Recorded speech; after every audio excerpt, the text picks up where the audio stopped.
Lakini kipengele cha matundu ya vyoo vya wanafunzi, kwenye kipengele cha wavulana tuna mahitaji ya 71 yaliyopo 74, lakini tuna upungufu wa 6 kwa sababu kuna baadhi ya shule zina upungufu na zingine zina zidio.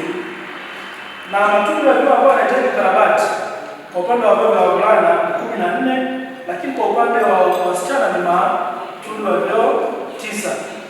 Tuna shule 5 za vyoo vya walimu.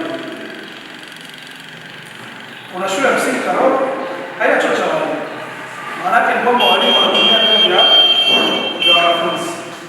Kuna shule ya msingi Matala ambayo pia haina vyoo vya walimu. Walimu wanatumia vyoo vya wanafunzi.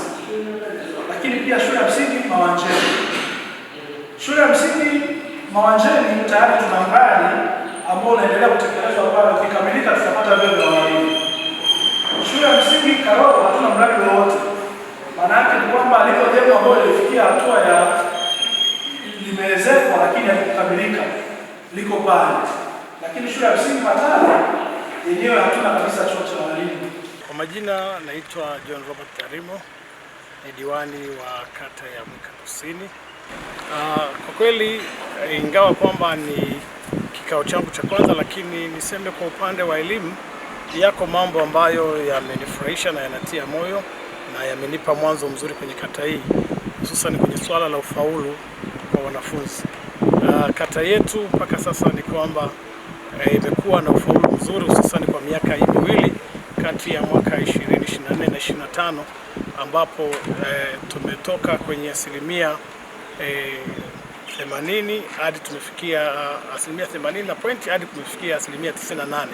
Ni kiwango kizuri cha kuridhisha ukiangalia kwa hali ya elimu.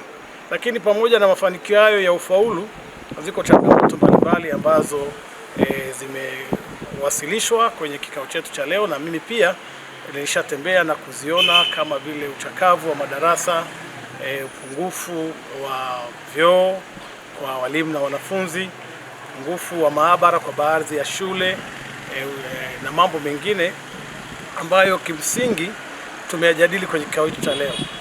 Kwa upande wa elimu, hayo nayangalia kama changamoto ambayo ni moja kati ya changamoto ambazo kwa kushirikiana na serikali yetu ya Chama cha Mapinduzi kupitia halmashauri, lakini pia kupitia wadau mbalimbali wa maendeleo, ni mambo ambayo natamani tukashirikiane kuyatatua kwa muda mfupi.